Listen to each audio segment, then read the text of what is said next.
All right, everyone. It's important to reiterate this, and I have been proclaiming this from the rooftops like a voice in the wilderness now for years and years.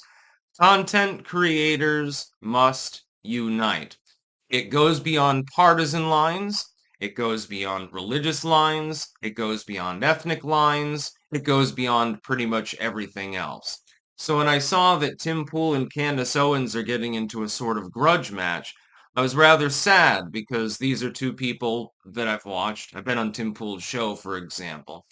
I am not even going to bother looking into what the particular dust up is about. It is unimportant to me because both of these individuals are independent voices with large audiences, along with many, many other people, some larger than others, but we're all independent, or at the very least capable of being independent at any given time. Um, we should be standing together because we've all got a mutual enemy. And again, it goes beyond politics. Oftentimes, it's boiled down to simply political partisanship and things of that nature. But it really goes beyond that. Really, what this is about is organized corporations, which in many cases are tied explicitly with elements of various governments and so forth. There's foreign influence too, versus, people that are actually independent, who in some cases got their start by quite literally just rigging up a webcam and talking to people online. There's a vast difference between the two communication delivery methods. I find it unhelpful, therefore, when major content creators clash with one another, creating a distraction for, it's just not helpful. I can understand that every involved party believes that they have a legitimate reason to engage in such a clash. But that being said, it's still unhelpful overall. It's unhelpful politically.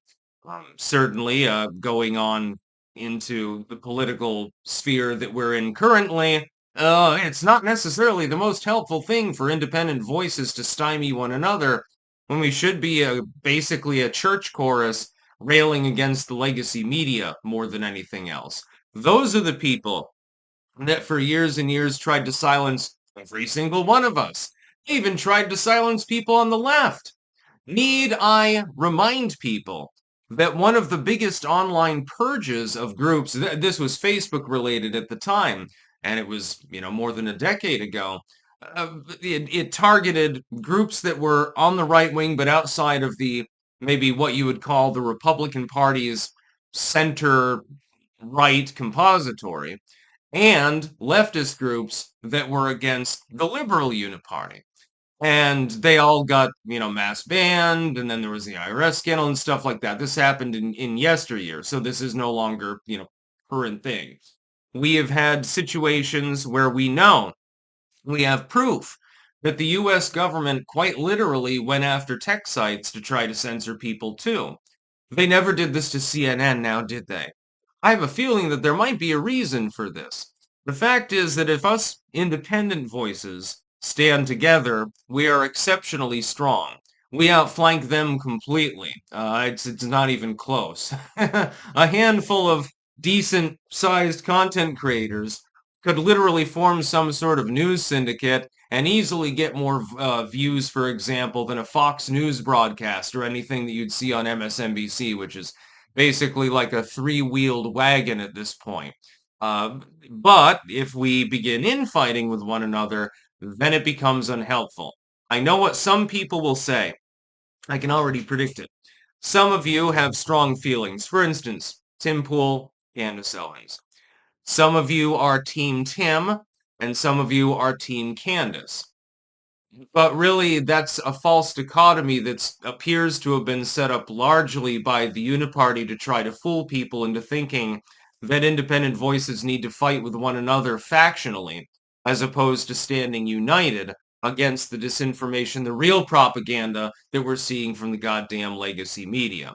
I realize that people have disagreements with Tim Pool and with Candace Owens, for example. This is the example that we're using. And some people begin to feel factional. They're like, how dare you criticize Tim in this way? How dare you criticize Candace in this way? How is this helpful? Who exactly is being helped by this? Okay, I guess Tim and Candace, they get, a boost in as far as engagement briefly, but other than that, really nothing else happens other than people fall to infighting. And it's like watching, several armies clashing, even though those armies should be fighting on the same side. It's really, really sad, actually. I've been warning against this for more than a decade. And it used to be that people absorbed that message, realized that it was true, and so there was an attempt at unity being made. There were even sort of quasi-syndicated groups of content creators that were trying to resist against censorship and being like banned, being silenced, being demoted, whatever it happened to be, doxxed, swatted. They were trying to stand together. Unfortunately, it seems like the infighting has come back. At such a time as this, when we have so many problems in the world, when we have so much anxiety and stress, so many, problems politically, not to mention a million other things, so I'm not even going to bother listing them all. Is it really a good idea that those of us that are independently minded, able to speak our minds, and are actually reasonably intelligent, is it really a good idea for us to be fighting one another? I believe myself that the answer is no.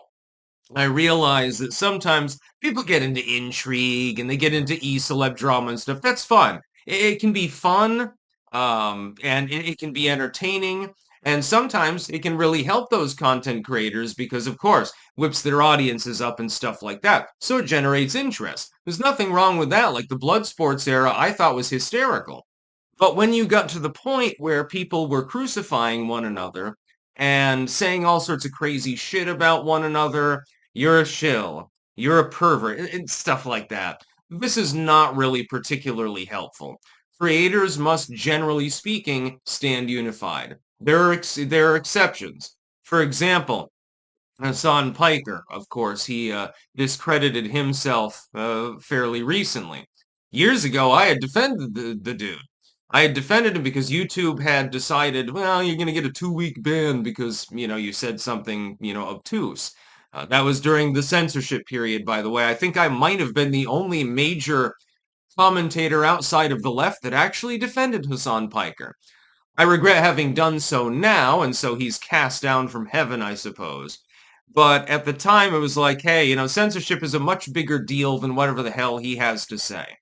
Censorship will destroy us all. The crushing algorithms, constant censor, which is now being aided by AI, by the way, which is why it's picked up so drastically. And I'm not the only one that's noticed this, I assure you. The fact is that censorship at that level, because it was tied in with the government and still ostensibly is one of the biggest threats that we face. How can you communicate any message at all, left, right, or center, regardless of your religion, regardless of your color, regardless of how old you are? None of these things are fundamentally, in the end, particularly meaningful. I believe in free expression. This is just my belief. I believe I'm in line with the founding fathers on this issue, although it is, admittedly, just my particular opinion. The war against disinformation, so-called, is going to rob us all of our voices. It will not matter what you say with your voice, because you will never be heard. So I would call on all involved parties, calm down. This is not the time for this sort of behavior.